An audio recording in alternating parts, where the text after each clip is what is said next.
Good evening, ladies and gentlemen. Welcome to the presentation by Dr. Mohamed Mubarak bin Daina.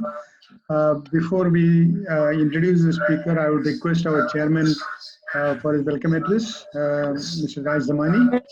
Over to you, sir. Thank you. Members of Bahrain India Society, invited guests, a very good evening to you all. A special welcome to our speaker for the evening, Dr. Mohamed Mubarak bin Daina, CEO of Supreme Council for Environment.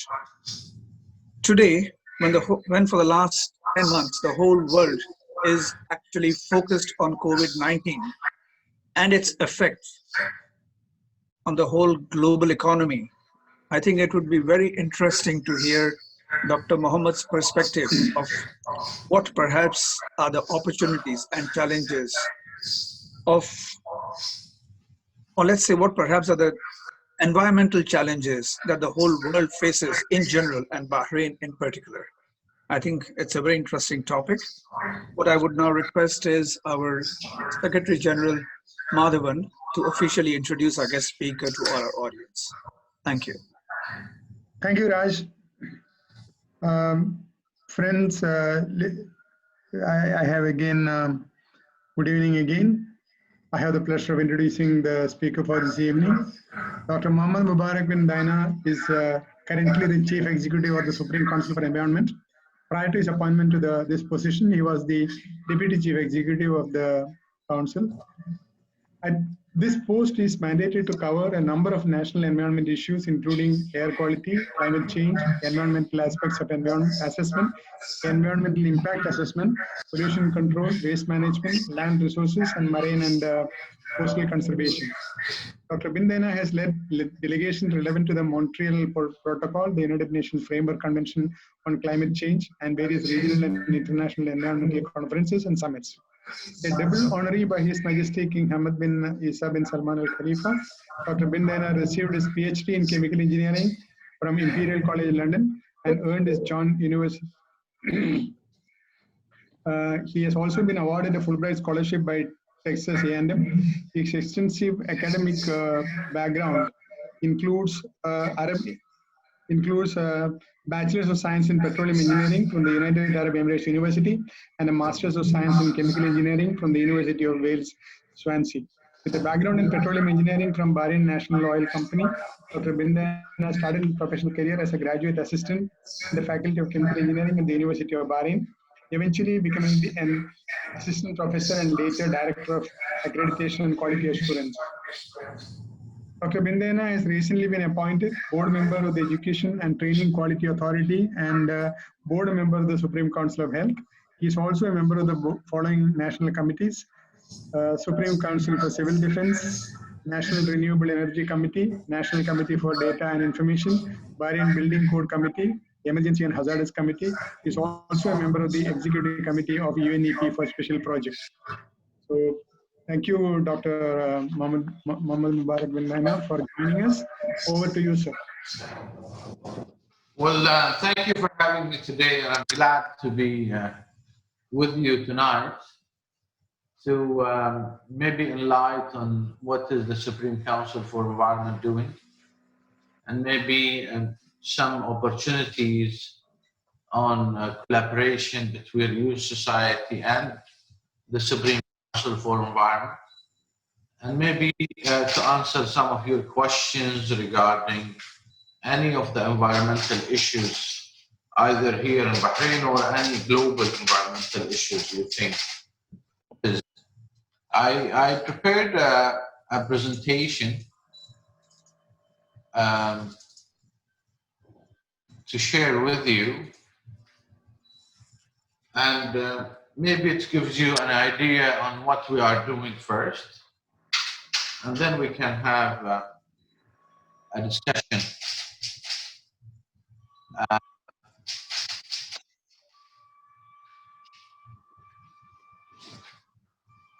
Okay. The Supreme Council for Environment actually is the governmental authority that developed the future strategy and in line with the Sustainable Development Goals. Our main framework is to protect the natural habitat, to ensure the sustainability of its component, to preserve and develop the resources for our future generations.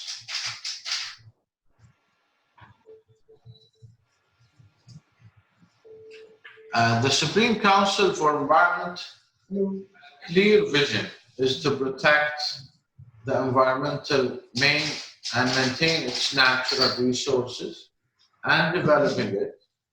Our mission is to work towards the integrated management of ecosystem and natural resources to achieve the sustainable development. Okay. Doctor, are you sharing anything on the screen? Because we are not getting anything on the screen, just for your information. Because I thought because we just see. I am sharing the screen. No, we are not getting anything on the screen. I just wanted to bring it to your notice. Let me do it again. Mhm. Can you see it now? No. We are just seeing your agenda, which says meeting details, SCE1. I'll do stop sharing. Share screen. Now? Yeah, it's on now, yes. Yes. Yeah? Yeah, now it's okay. So this is our vision, mission, and values. Our values is actually like any everything, any values is to maintain the efficiency, the productivity, the knowledge, and developing the initiative and creativity, the quality and the excellence, integrated and transparency and partnerships with the civil society. Our vision is actually clear, is to protect the environment and maintain the natural resources and developing it for our future generation. And our mission is to work to achieve this visions.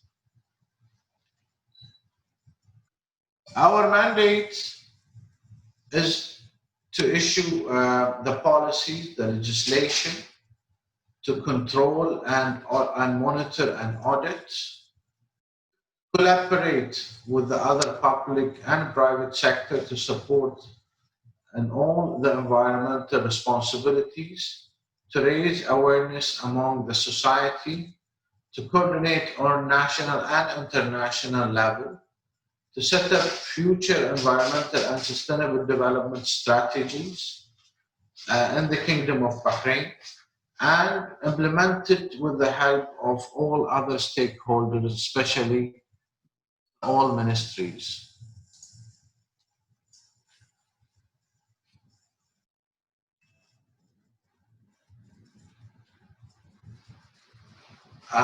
This is our structure level of the management.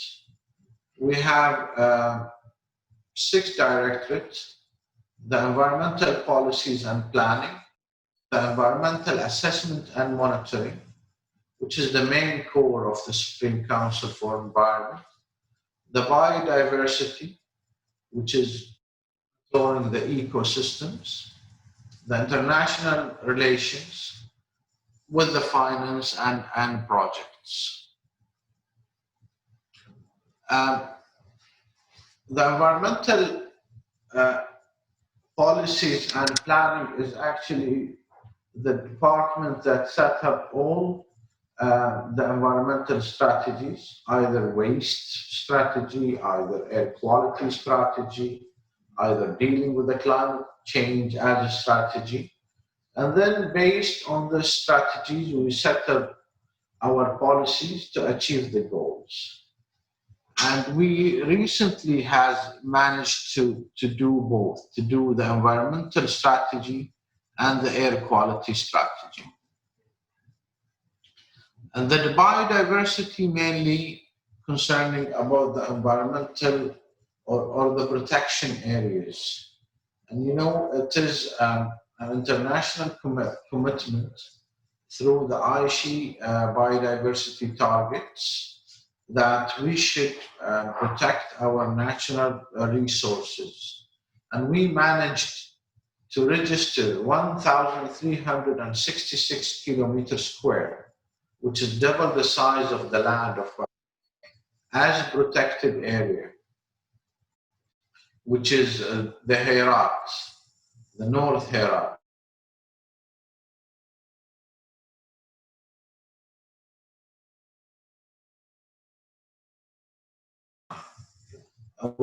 And the buffer zone. And also we have inland, like some of the islands, Hawar Island is actually a protected area. We achieved more than the international targets. We are now, of the countries is 9% to be protected, but Bahrain achieved 20% of the territory to be a protected areas.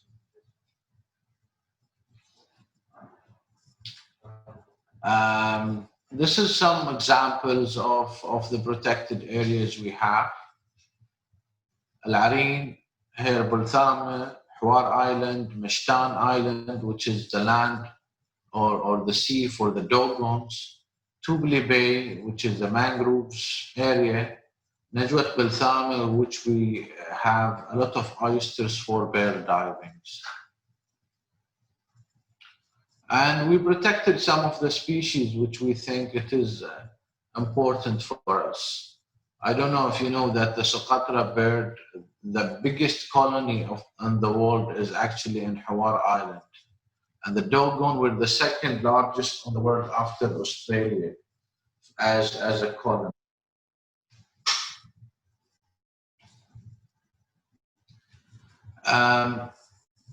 The environmental assessment is for us very important. Most of the projects, factories, reclamations, new industries, either public or private, any infrastructure project, it has to go through environmental impact assessment. And it has to be evaluated. And then we developed for them on how to move forward. We mitigate and reduce the amount of chemicals they're using and the amount of waste.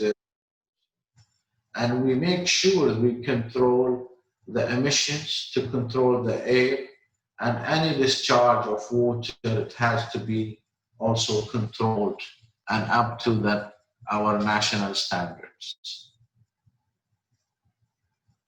So environmental impact, it actually do the social ecological integrity, resources usage and efficiency, precaution and adaptation, immediate and long-term integrations, and also control most of the new projects that's coming to Bahrain, any of the infrastructures, any of the factories, as I mentioned, and we control and mitigate all aspects we think it's going to impact our own environment. The process of the AIA, it goes through stages. The project goes from screening to scoping to develop an AIA through an environmental consultant that is approved by the Supreme Council for Environment. We do it this way to make sure that the third party do the environmental impact and the client actually responsible of the outcome of this environmental impact. And I think I mentioned all the aspects that we do cover on the AIA.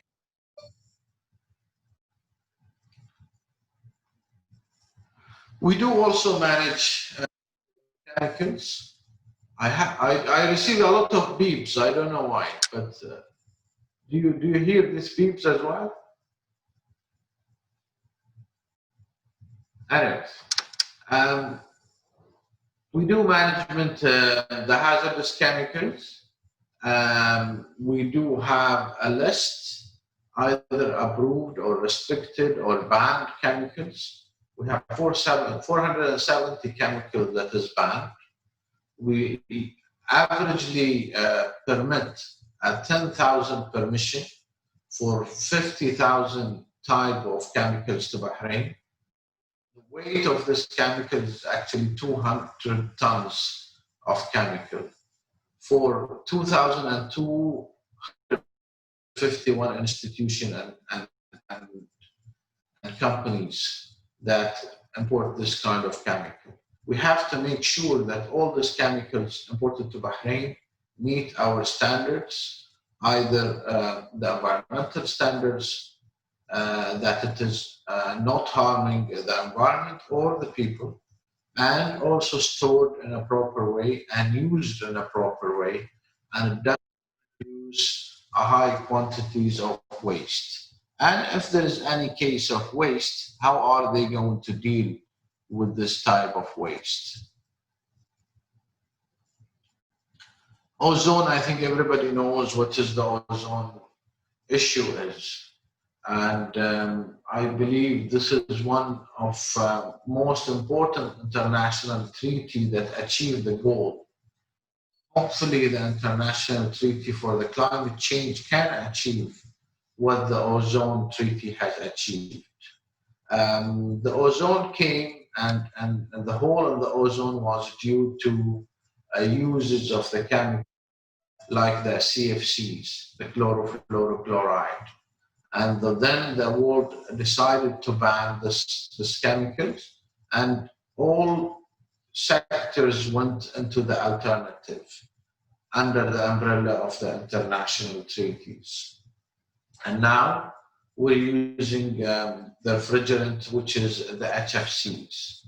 We developed a new project, which you might be interested to know about, is the HFC now we're using is actually R410A. But the previous one, which is the HCFC, we actually has now is the R22. The R22, according to the treaty, is going to be decreased because of the ban internationally. But because we don't want everybody to change their air conditions and the refrigerants they're using, we developed a recycling center here in Tugli to make sure that those gases can go to the recycling center to be recycled and reused again. And we managed also to educate a lot of refrigerant and AC services centers through Sheikh Khalifa institution in Mubarak to train them on how to take these chemicals instead of releasing it into the air and recycling it through the recycling centers. And at the beginning of the year, we will only allow to import the cylinders that is reusable. Instead of having a one cylinder that you use and throw back and throw to the garbage, we are going to use all cylinders that is recycled. We managed to have the UNIDO on board. So all technicians will be educated by Sheikh Khalifa Technology Center, is going to get a certificate from UNIDO that they are classified as technicians who knows exactly the proper way to deal with those gases. The benefit of this will be, I think, three important things. We will take the technicians and have them have qualification and certifications that they are capable of doing this. We do recycling of the gases instead of releasing it to the air, which will damage the ozone. And we maintain the cost because of reducing the amount of gases importing. It means increasing the prices of these gases. We do have the pollution control also issue, which is related mainly to either the waste or the air. And we managed to have our stations for the air quality is working. It was not working before, honestly. And we have them on board.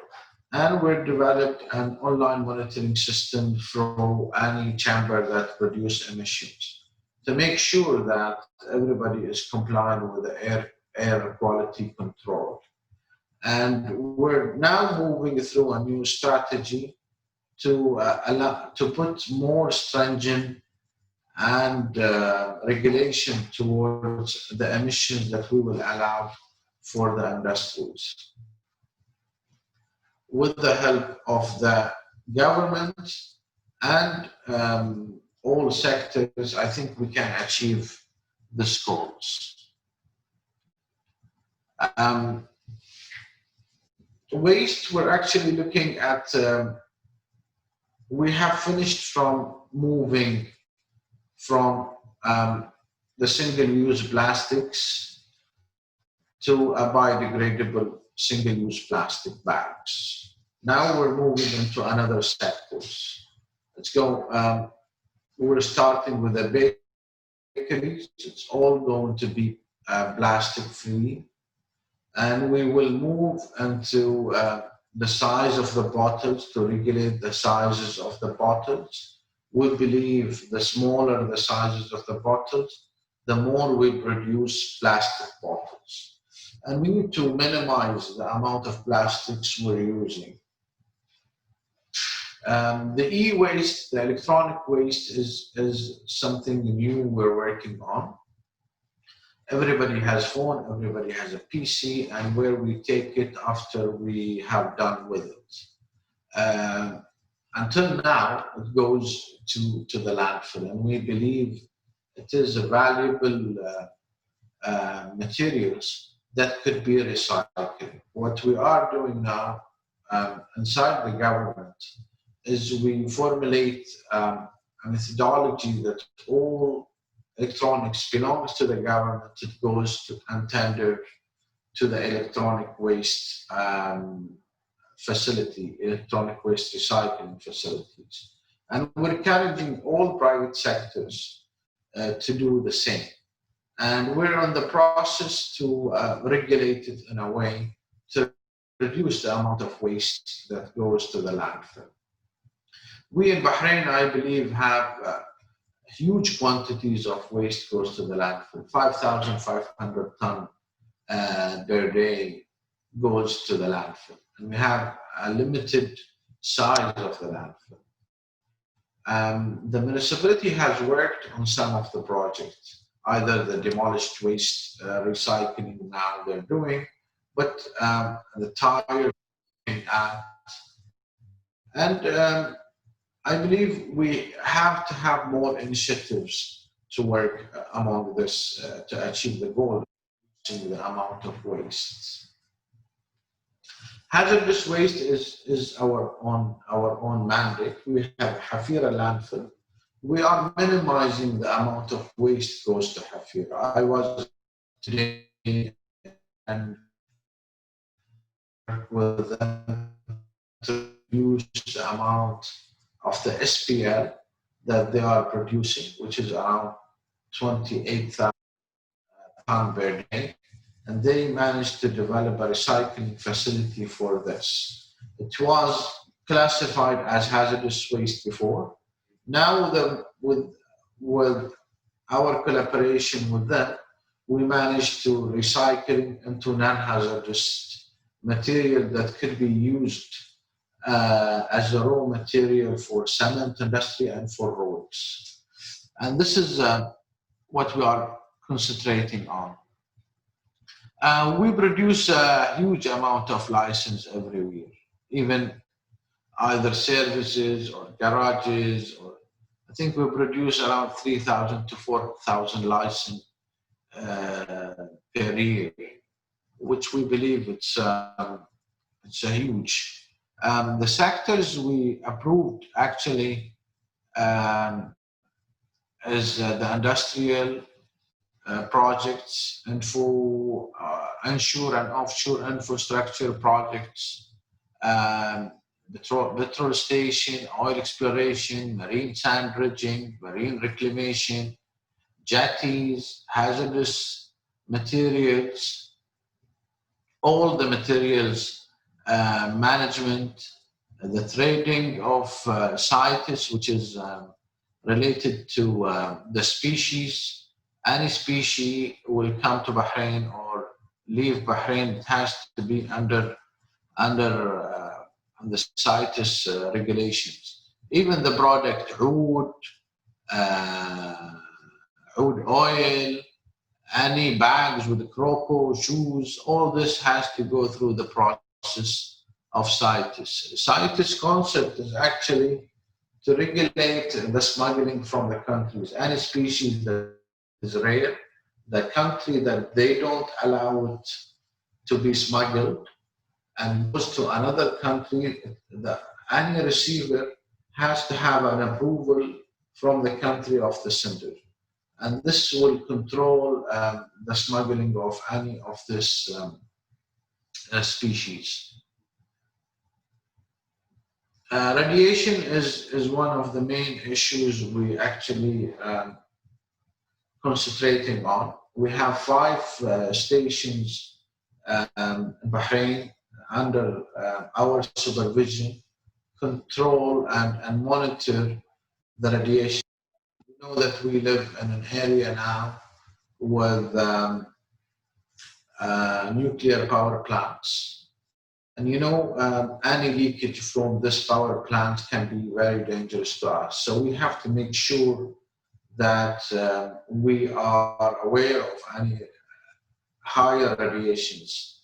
We're actually working closely with the IAEA, which is the International Organization for the Atomic, on developing our own capacity. Either the preparedness, we're working with the Ministry of Interior, or with the monitoring for the stations. And now we're buying 5 more offshore radiation detectors to make sure that we don't miss any higher radiations level. We're also controlling any radiations equipments, and we make sure that they are licensed and the people who are using them are licensed as well.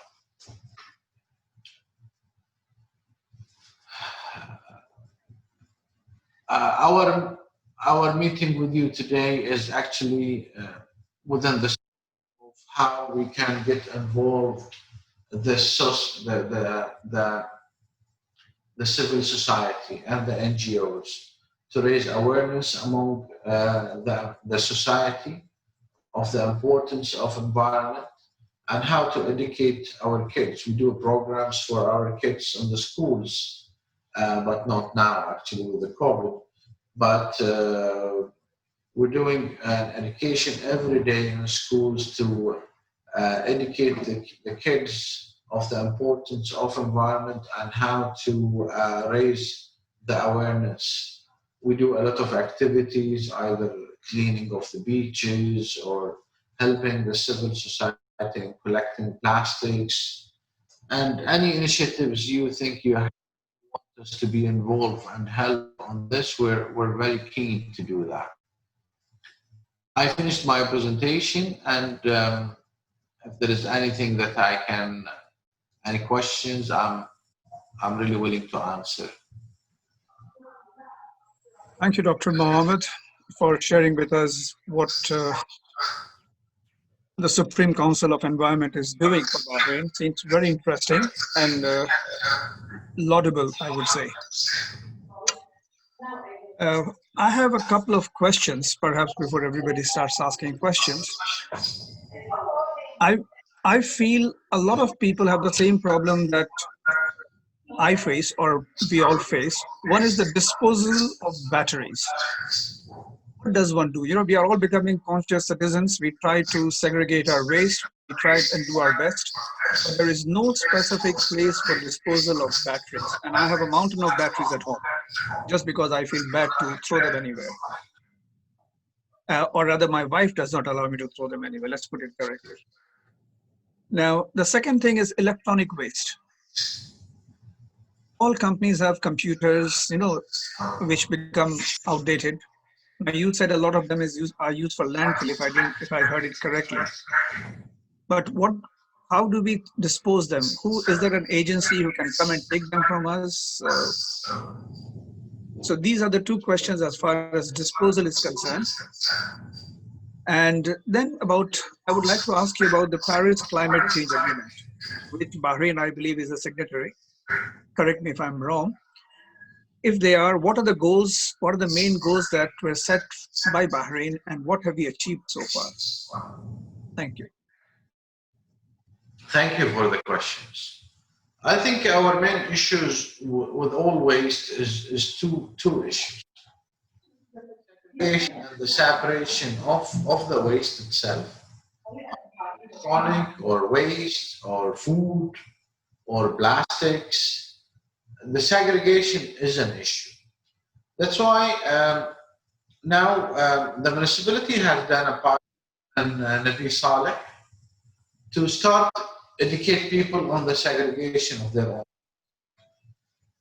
If you don't have the product segregated, you can't encourage the private sector to do a recycling for the quantities, because they don't know what is the quantities. And the other issue is, we're a small country. If you wanted to develop a recycling facility, you need a certain quantities that make it economically feasible. What we have tried with Zain, the telecommunication company Zain, is we've done it in the schools. We asked the schools to collect all electronics, and the highest they collect, they will get a present, they will get a gift from Zain. And we managed to have, I think, 3,000 to 4,000 tons of electronic waste. What we need to do is we need to create to collect the waste. Then we can encourage the private sectors to invest on collecting and recycling of this waste. Now, as you mentioned, you have few batteries, few phones. I'm sure everyone has few batteries and phones at his house. And he's scared to give it away, especially the phone, because he thinks that the data could be recovered, right? And this is one of the main issues. We also talked to a lot of telecommunication companies. If they can create a shop that makes sure that all data is formatted, everybody thinks his data is secure, they will give away their phones, and then they can use it as a recycling or another people. So the issue of collection is always the issue. The climate change. The climate change of Paris Agreement is actually an international agreement, but we looked at it as a local issue. The sea level rise as a small island developing state is an issue, and we've now developed a system to make sure that from now to 2050, we showed the Crown Prince this, what is the damages we have if the sea level continue to rise. So we will adapt to the climate change. And we have to adapt to the climate change because we're not the most polluters to the CO2 emission in the world. Our contribution to the CO2 emission in the world is actually 0.1% from the emissions. But the damage of the CO2 emissions will be on us all, especially for us in Bahrain as small island developing states. We're actually doing also um, an idea. We have done a thermal study on Bahrain through satellite to find the hottest pockets on the island. And then we're going to plant those hot pockets and measure the impact of the plantation on these areas. We decided to do it in 4 different areas now. تقاطع الفاروق intersection. We're doing it on Sheikh Khalifa Highway from the sector before SAR intersection, and we're trying to greenery the area of 338 and the Lozi as a SCAN project, and measure the impact of plantation on these areas and how it will affect raising the temperatures. So mainly this is what we are concerned and working on.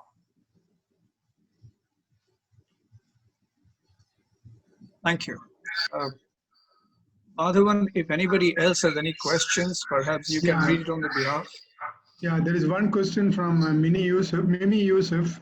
Why recycling is not mandatory for everyone in Bahrain yet?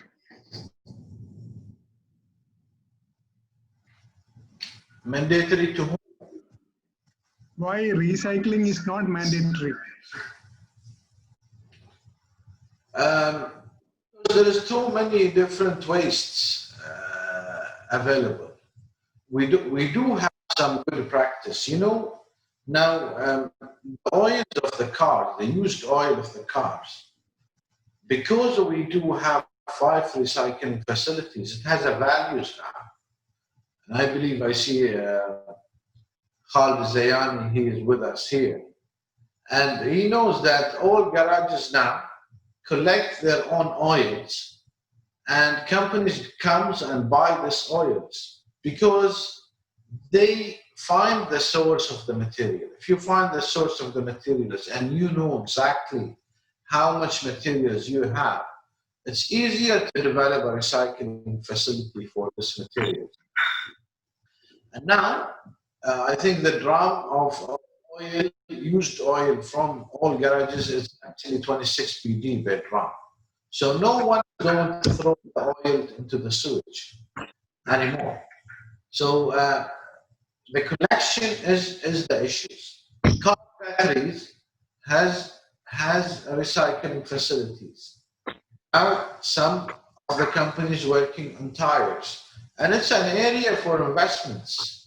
I think it's a very important area for investments. If I am not working at the Supreme Council for Environment, I will do a cooking oil recycling. You know why?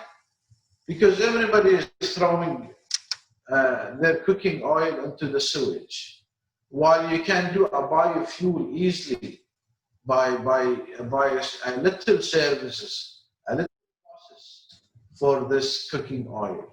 So what you have to do is you have to sign a contract with the main restaurants and then develop a way to collect it, restaurants, hotel, and you create a process to develop it as a biofuel. Soman, did you, Mr. Khalid Zayani? Yes, sir. You need to unmute yourself. I'd like to ask Dr. we have in the industrial areas, especially around Alba or other industrial areas, many participants, they have no control over the environment within that area. I have seen some development in other countries where there is industry, where they create a municipality for the areas, for industrial areas, and they have control over the environment within their business. So we have suggested earlier to Alba that they create a baladia, so to speak, of the area around Alba, and get the people who are in that area to govern their own environment, to concentrate on beautifying the areas they live in, to create facilities. This is good for the environment, good for the well-being of people who are working there, and there are thousands of people who work there, and it will create a sense of pride. People will not throw their waste outside the road. They will have enough pride within themselves to maintain the streets, to beautify them, to make lawns, to maybe create gardens within that area, make it more livable. Uh, may I suggest that your department uh, presents that uh, as a suggestion, and maybe we could apply it. Well, thank you, Nawaf. I think Bad, you have to not to forget that the issue there is the ownerships of the area. Some of the area belongs to the Ministry of Industry and Commerce, and some of it, the ownership is to the municipality. If it is not under the one umbrella, and this umbrella who is actually leasing this areas, put the rules and regulations on how to maintain your own this area. This is the main issue. Now, us as a Supreme Council for Environment, we make sure that all facilities are comply with our rules and regulations. But you need a management for the whole area. And that's what we are really pushing for the new scrap area. We said the new scrap area, it has to be managed directly by a certain entity. And this entity controls the substance coming, the products going out, the safety, because we do have a lot of fires. Why do we have a lot of fires? Because there is a legal way on dealing with the waste. So the management of the entity, I think, is the issue. If it is not under one umbrella, it is an issue. But what I can promise you is we will work with those two entities to look into this issue. Inshallah. Shukran. Allah. Madam. Last moment, did you raise your hand? Yeah. Yeah. So first of all, Madam. First of all, congratulations, on presenting such a beautiful. I have a question, please, Mr. Raj. Can I? You okay? You go ahead. Then I will ask. You go ahead. Shall I go ahead, Soman? Please. I have a comment, actually. I want, first of all, to thank Dr. Mohamed for... I can't see you, Your Excellency. Now I see. Now you can see me. Dr. Dhafar, mashallah, you're everywhere. Rotary, you're in the Rotary, you're in all society. But I am in a favorite society. Dr. Mohamed, thank you very much for a wonderful presentation. And I know most of your presentations, I'm always with you. So I follow you wherever you go. But I want to check on two things, please. One thing, what about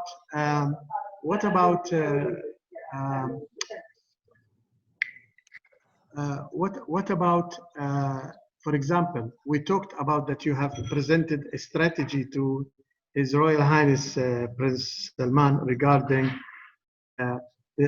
we talk about climate change, the sea rise in sea level.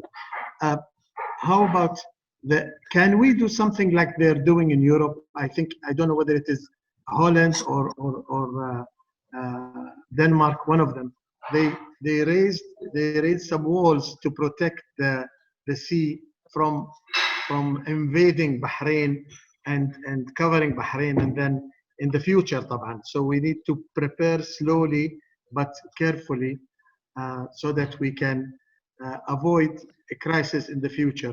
You told me that I heard last time you said that there is a thinking. You are really working on something like this. So if you can elaborate on that. The other point is, since we are in the corona crisis, can you tell me how much corona has contributed to improving the environment around us? If you have some figures, I will appreciate. Thank you. I think Corona, with all the bad that it brought to all economies and the people moving around, it's actually, maybe it was a gift from God to the environment. Maybe it's a gift of God to protect us from a more disaster, which is the climate change.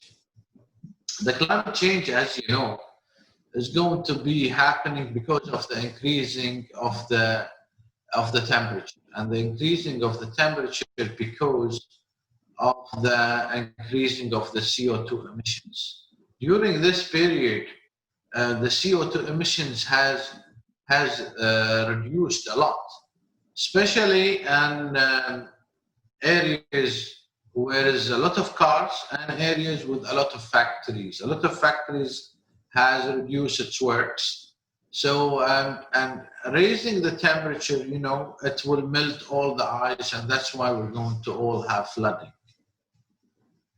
What we have developed and showed to His Royal Highness the Crown Prince is that we created a model in Bahrain, and with the levels of all Bahrain as an island.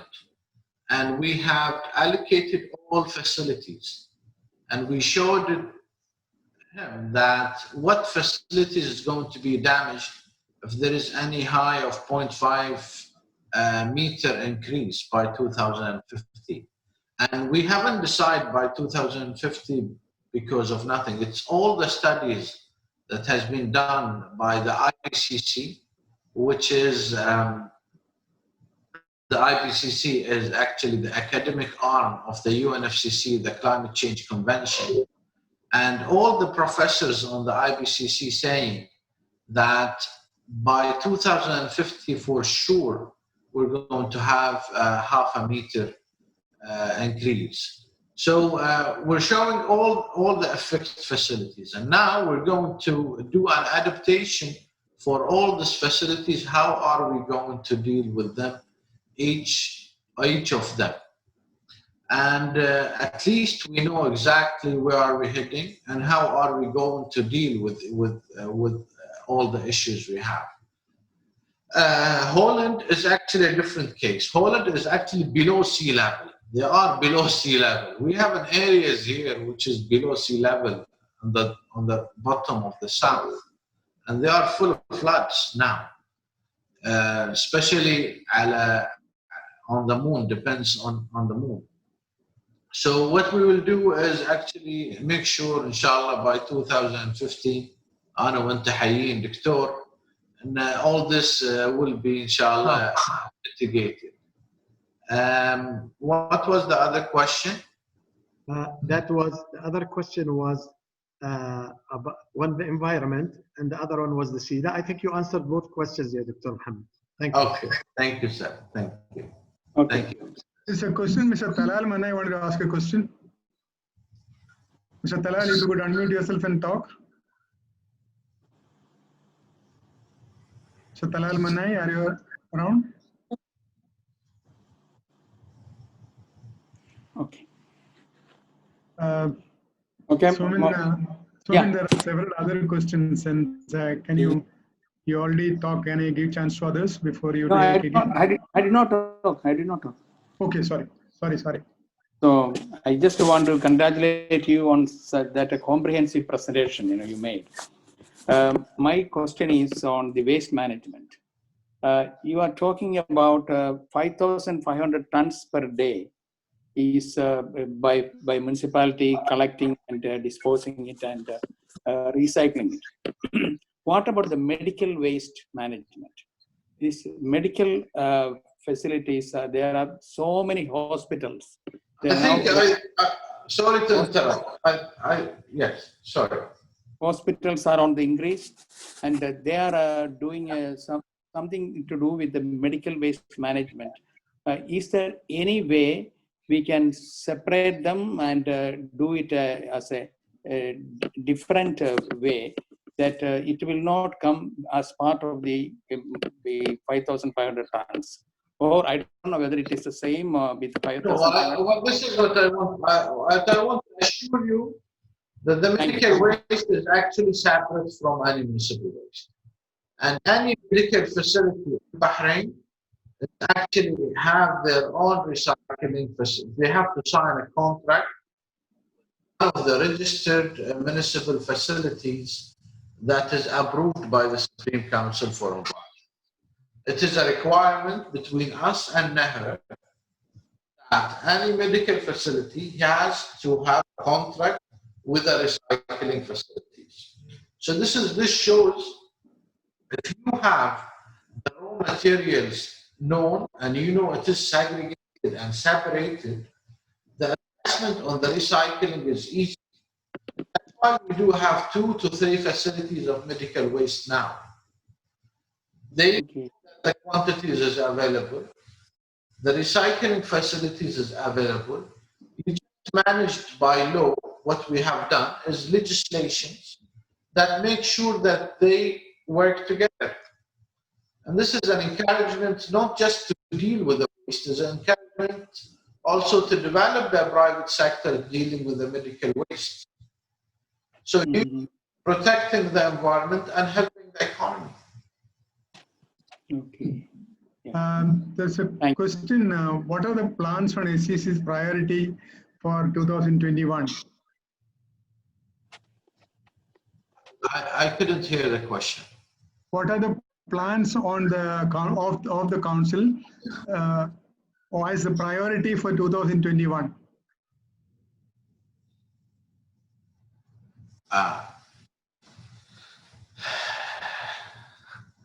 Hopefully we pass 2020 with health, and I believe by 2021 our main goal is going to concentrate on how to reduce the emissions from the industries, and we're developing now an app that shows exactly what is the emissions and where is the emissions and what is the air quality in all Bahrain. Will enlighten the people of Bahrain to be our partner to reduce the emissions and improve the air quality. Our main goal. I would like to ask a question, please. Talal, you're back. So Talal is back, yes. Yes. Dr. Mohamed, thank you for the informative presentation. I would like really to ask a question regarding the oil spill management. I remember a few years back there was a Prime Minister cabinet decision to privatize the oil spill management and chemical hazardous spills around the shores of Bahrain. And actually we were waiting for we have an international partner who have similar operations in the international market and in the Gulf, and we were awaiting the tender announcement. But after that, we didn't hear anything about this project, which I feel it is very important to protect the shores of Bahrain. Hey.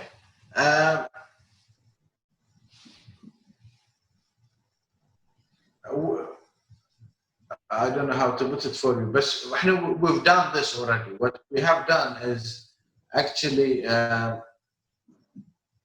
NOGA has signed with OSRL as a company that works on the oil spill for Tier 1 for their own facilities, which is the port of Fort Barco. And what we have done on a national level, as we said, that we're going to go into the same contractor, which is Ozone, to deal with all Bahrain seawater as a one company dealing with the all oil spill emergency plan. As you know, and each port in Bahrain has to have his emergency oil spill plan, and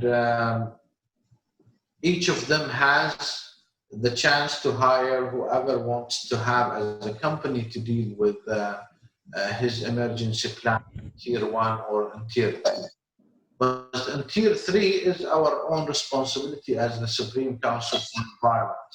That's why we raised the issue to the cabinet that we need to privatize dealing with this. And the cabinet decided that it's going to be under one umbrella, us and NOGA, for one companies to deal with it, which is OSAR.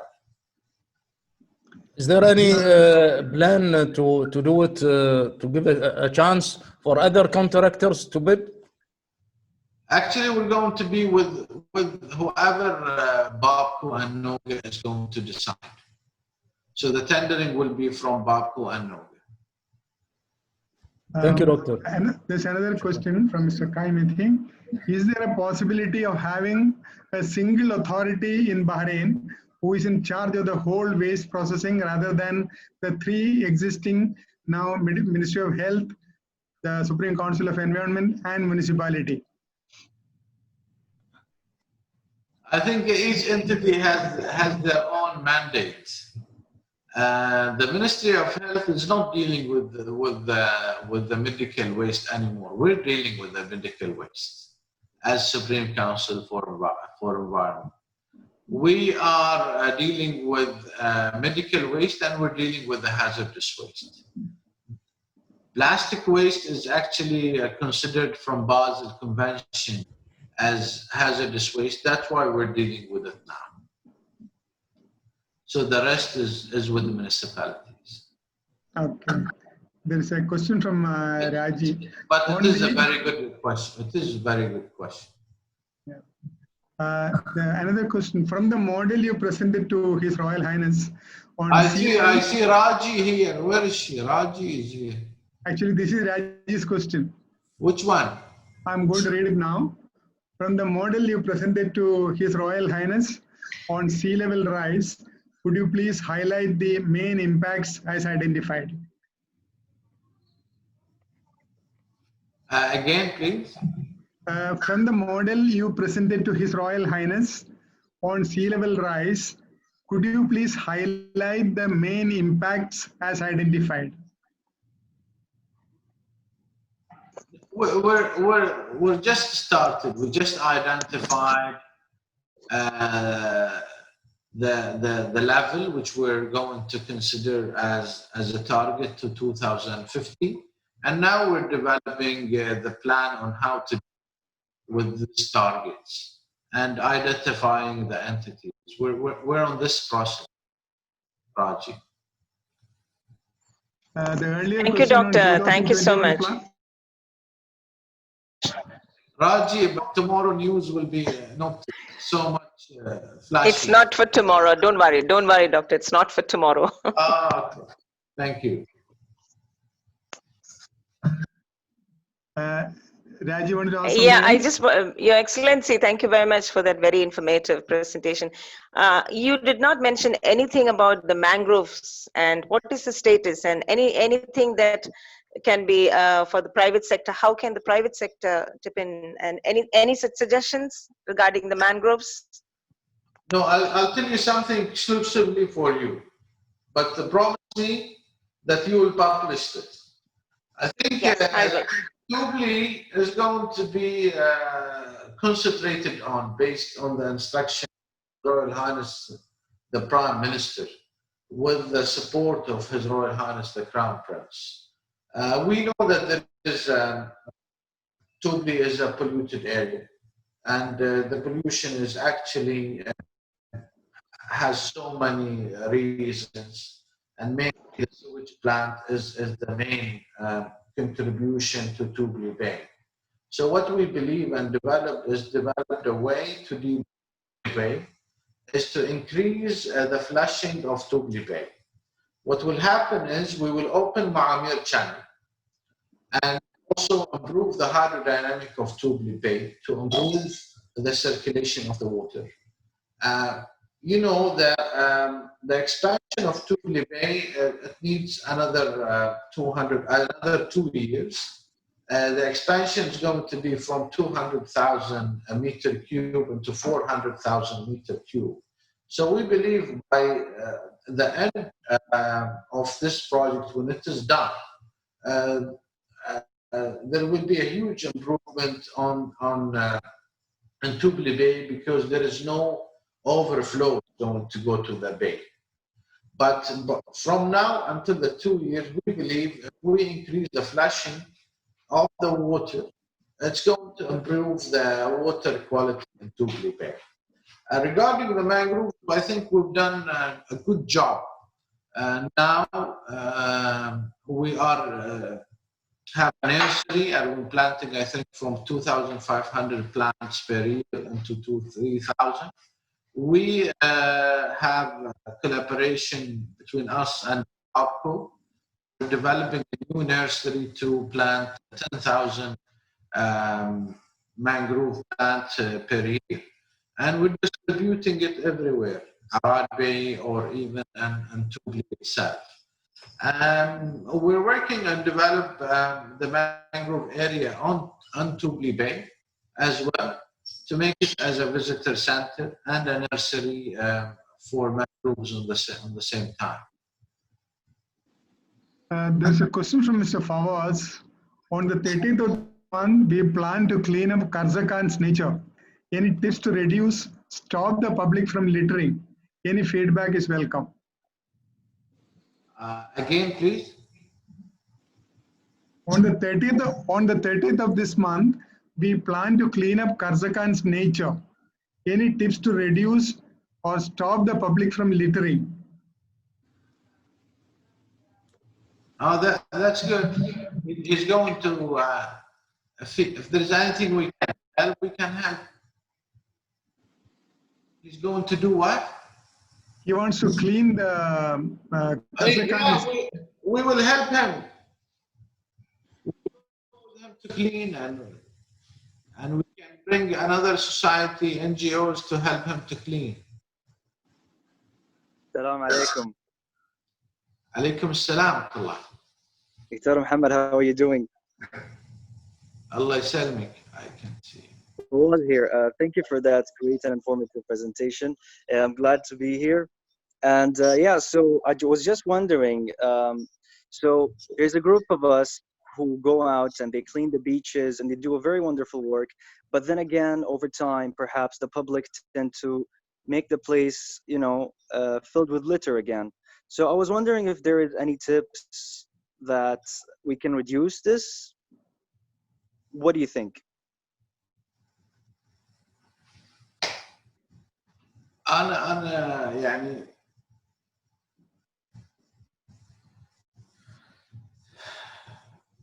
I produce waste more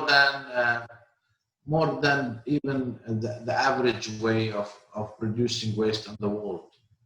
The average should be around 1 kg to 1.5 kg per person, and we're producing more than 3 kg per day. And we need to work on a national level to encourage the population to reduce the amount of waste we're producing. So, but in case of any cleaning, we can give you any help we can. Yes, inshallah we can. That will be much appreciated, Dr. Mohamed. Well, the thing is, it's amazing that we're managing to reduce the waste to 3 kg, but it's just that the cleaning areas of nature, like the beaches, like we would like to keep them clean instead of our efforts that we go there and clean them and then they get dirty again. And it's like a never-ending cycle.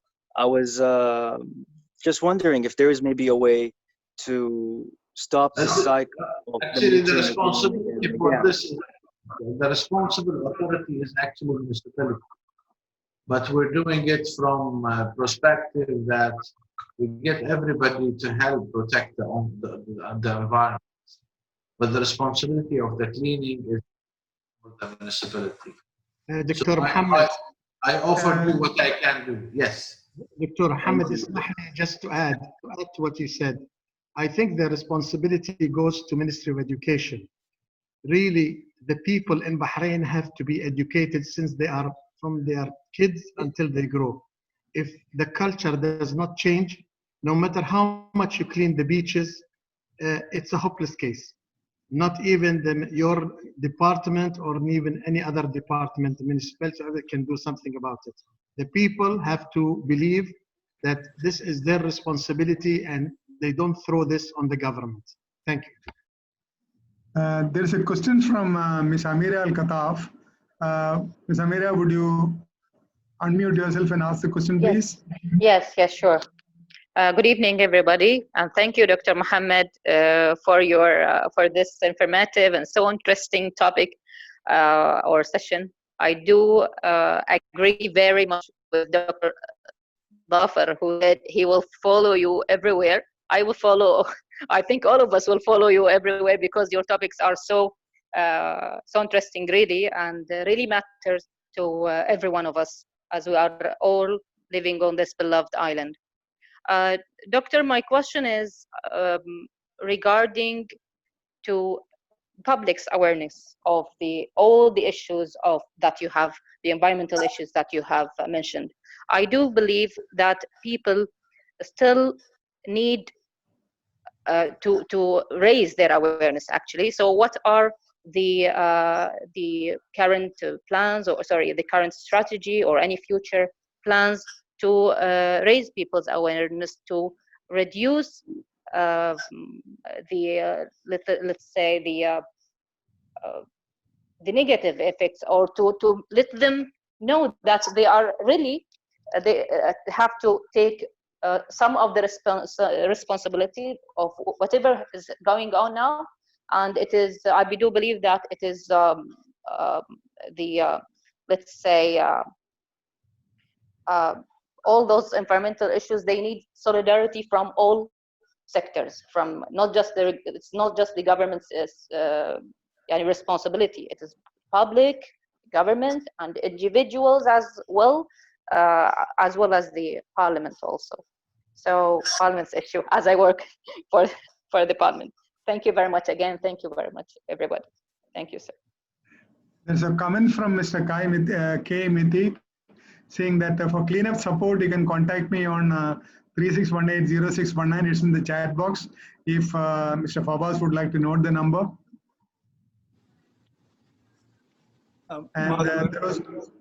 Madhavan, if I'll ask one question and then we will end with another question.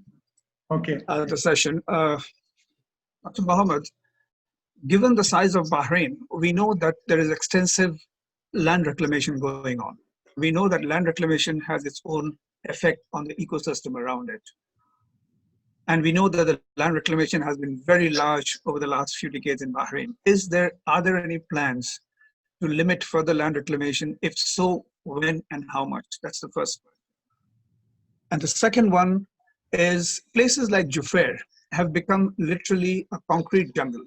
Though this is a recent development, I would have thought that the environmental society perhaps should have been working with the municipality to make sure that every location like this has a park. There are thousands of families which live there. Young people, young children who have no other place out of their apartments to go and play. Why is this not being looked into and made mandatory for these places to have some sort of a park area? The Jufair area is actually an urban planning issue. Now we're on the loop of we recently have been, because of the issues you have raised, on the loop of any approval for any master plan. But it's mainly an urban planning issue.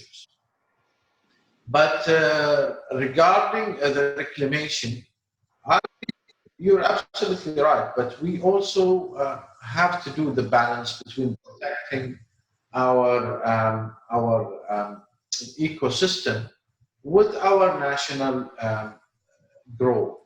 You know, the population of Bahrain is also growing. That's why we have to grow our own lands.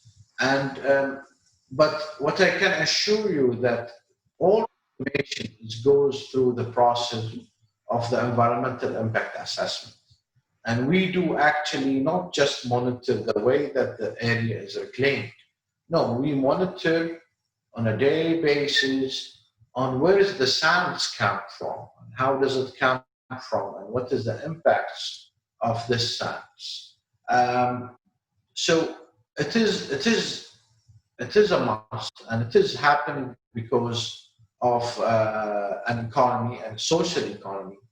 But it's also under the control. I believe it is under the control. And I'll tell you how exactly we were stringent onto the rules and regulation of this reclamation. We do hire environmental consultants measuring the TSS level, which is how much the particles on the sea happens from the reclamation every day, giving us a report. And if this TSS goes above our standard, we stop the reclamation on spot. So this is how much we're looking at it, and we know how we mitigate all these measures. Plus, we are developed a new procedure for the reclamation. Now, most of the reclamation has to do a bonding first for the whole land, and then they can reclaim inside to make sure that you don't damage with the TSS most of um, um, the coral reefs around.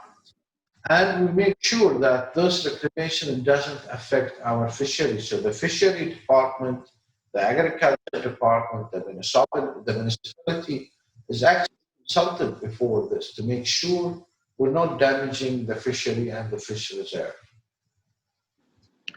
And, Thank you. Thank you, sir. The speaker wants to leave. And before that, sir, would you like to take another last question? Then Mr. Nizar wants to ask a question. Nizar, would you like to unmute yourself and talk, please? Mr. Nizar? Good evening, doctor. Good evening, everybody. My name is Daina. Two points I would like to. I have. Good evening, everybody. Am I hearable? Hello. There's a lot of interruption, Nizar. Madhavan, ask him to mute. There's too much noise, please. Okay, since that question did not go through. Good evening, everybody. Yeah, okay. Yes, Hello, yes, we hear you now. Okay, first of all, thank you, doctor, for this wonderful presentation. And I have a suggestion, please. Since you mentioned that you already got UNIDO on board, and only yesterday it was our graduation ceremony from UNIDO. I would like to suggest, please, to encourage fellow and to have that facilitated through UNIDO programs and also programs. Currently, amongst and we hardly hear any entrepreneur who's really keen on to support the environmental activities. We don't see an energy flowing into that direction. It's excellent that you have got UNIDO on board. That's really a great step. My suggestion is that to have a scheme to encourage entrepreneurs to go into that direction, similar to, and that should be cascaded well, similar to the focus we got on the to encourage entrepreneurs to focus and deliver energy into that direction. Well, thank you, Nazar, for this suggestion. What I wanted, I'll speak to Hashim Hussain, inshallah, but what I wanted to tell you that we do have a big conference with them every 2 years. It's about the green financing and the green economy. And you work with them, maybe not on the education level, and this is maybe what we should concentrate on. But what we have managed to do with UNIDO is to develop a program at the University of Bahrain, which is a master's degree on the renewable energy, and another master's degree on the environment. And both of them are with the collaboration with UNIDO at the University of Bahrain. But maybe from the investment perspective, we need to concentrate more. Inshallah, I'll speak to Haj. Thank you. Thank you very much, sir. Dr. Mohammed, I know you have to leave, but I would request you to take one last question from my dear wife, who is an environmentalist at heart. And she says, and you know, for my own peace, you have to take this question. I'll take it. Good evening, Dr. Mohammed. That was an interesting talk.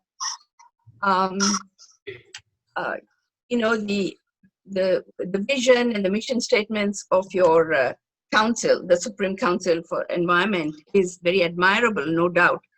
But it will resonate with the public only when it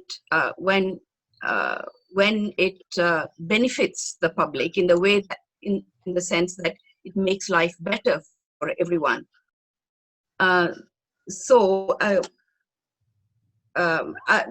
I would just like to suggest, or my question is, one of the questions is that why don't you use the social media more, even Bahrain TV, to send your messages, you know, ecological messages to reach the public. So that way, perhaps you would get the public to participate more positively. And you know, collaboration with the public and private sector is part of your mission statement. So in that regard, what concrete steps have you taken, meaning your council has taken, to show the public in what way they can be involved in being eco-friendly? That's another part of the question. And okay, since we are running out of time very quickly, let me also ask you the third part, which is disposable of hazardous liquids like insecticides, etc. I'm an avid gardener, and I myself accumulated all these hazardous insecticides, which after a point I did not want to use in my garden, because for the past 5-6 years or so, I have not used any insecticide in my garden. But I was in a dilemma as to how I could dispose it in an ecological way. Then towards the end, I found no solution. Nobody was able to help me. So I had to wash it down the drain. But then it will, at some point, somewhere in Bahrain, it will leach into the soil and pollute the soil. So is there anything, anywhere we can dispose of these hazardous waste safely? These are all my different.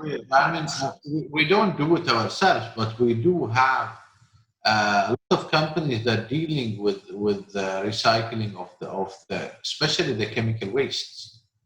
And if you contacted us through either Tawasul or by phone, we'll guide you into how to deal with it and who can help you dealing with this waste. Actually, what about the Ministry of Agriculture? Would they be able to help? Or what insecticides are safe to use, and how to dispose it? I'm not sure about what the Ministry of Agriculture, but we can guide you into how to deal with any of your waste if you're interested in dealing with any of your waste. Our emails is available, our phones is available, and through the online you can reach us on our website. And we can guide you to the direction on how to deal with it. The media, I think Amna is with us here today. I think we're doing as much as we can on a social media or in a movie, Bahrain TV, to enlighten the people of Bahrain on the protected and how was it beautiful and how are we going to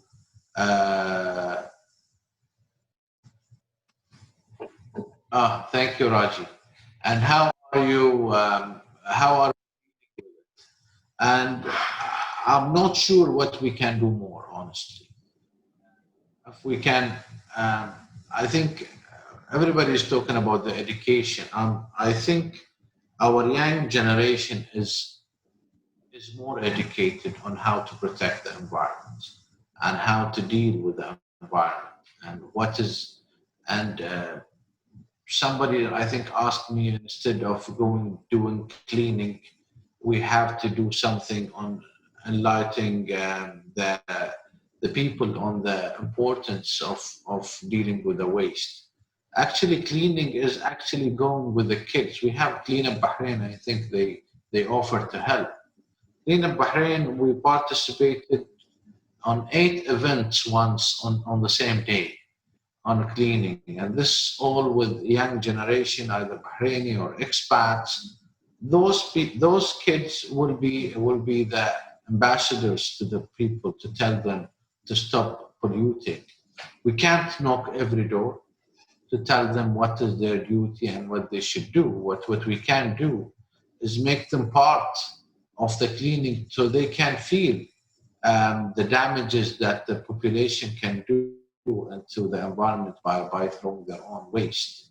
What I can tell you is, Amna is sending you her email. And what I can tell you is, I feel the situation is much better than before. I've been in this office now, I've been in this office since 2013. And what I feel now, we don't have the same issues we used to have. The situation is better, the situation is improvement. What we have done is, we've done initiatives like the plastic, and I'm proud of those initiatives, with the Society of the Handicaps and disabled kids. What we have done is, those disabled kids, there is a company promised them that the more that they collect from plastics, that they will give them wheelchairs as a gift for all these plastics. So we identified 4 locations for them to have the collection for plastics.